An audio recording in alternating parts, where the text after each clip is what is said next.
বর্ষায় ভয়াবহ ভাঙন চলছে মুর্শিদাবাদের শামশেরগঞ্জে। ভিটেমাটি ছেড়ে বহু মানুষের আশ্রয় খোলা আকাশের নিচে, কারো আশ্রয়স্থল স্কুলে, সরকারি সাহায্য বলতে শুধু চাল আর আলু। এই পরিস্থিতিতে শেষ সম্বলটুকু বাঁচানোর আপ্রাণ চেষ্টা চালিয়ে যাচ্ছেন ভাঙন কবলিত এলাকার মানুষজন। স্থানীয়দের অভিযোগ, ভাঙন রুখতে বালির বস্তা দিয়ে যে কাজ হয়েছে তা অতি নিম্নমানের। পাথর দিয়ে গঙ্গার পাড় বাঁধানোর দাবি তুলেছেন তারা। লেগে গেছে কিনা সবাইকে জাগাচ্ছে, কি উঠো উঠো করছে, যে তখন ওরা জানতে পেরে উঠেছে। কি দেখলেন আপনারা?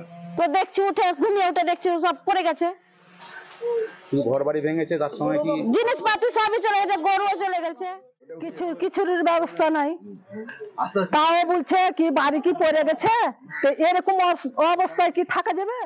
হয়েছিল মানে বস্তাতে কাজ করেছে, বস্তাতে কাজ গলে যাচ্ছে, বস্তা গলে যাচ্ছে, বস্তাতে ডাল ফেলছে, ডাল গলে যাচ্ছে, ডাল ফেলছে, ডাল গলে যাচ্ছে, বছর বছর ফেলছে আর গলে যাচ্ছে। যাদের বাড়ি ঘর তলিয়ে গিয়েছে তারা কোথায় আশ্রয় নিয়েছে? এখন স্কুলে আছে সব, বাসুদেবপুর স্কুলে। আমরা চাচ্ছি কি আমাদের যেন বাড়ি ঘর জায়গা জমি, আমরা তো থাকার তো আমাদের লাগবেই, আমাদের নদীটা যেন পাথর দিয়ে বানা হয়, মানে সেই জন্য এগুলো ব্যবস্থা চাইছি। ভাঙন নিয়ে অধীর চৌধুরীর নিশানায় কেন্দ্র, অন্যদিকে তৃণমূল বিধায়কের নিশানায় কেন্দ্র। ভাঙন আর প্লাবন ঠেকাতে এই তত্ত্বটা খুব বাস্তবায়িত হয়।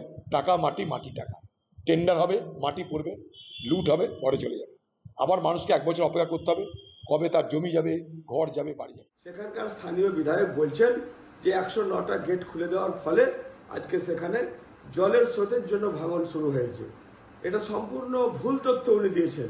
উনি জানেনই না ফরাক্কা ব্যারেজ প্রকল্পটা কি কারণে তৈরি হয়েছিল। এত বড় একটা ভাঙন আপনারা দেখছেন যে বহুদিন থেকে এই ভাঙন চলছে।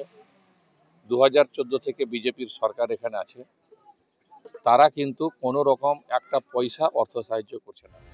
রাজনৈতিক চর্চা চলতেই থাকবে, কিন্তু ভাঙন কবলিত এলাকার মানুষজনের সুরাহা আদৌ মিলবে কি, সেই প্রশ্নই উঠছে বারে বারে।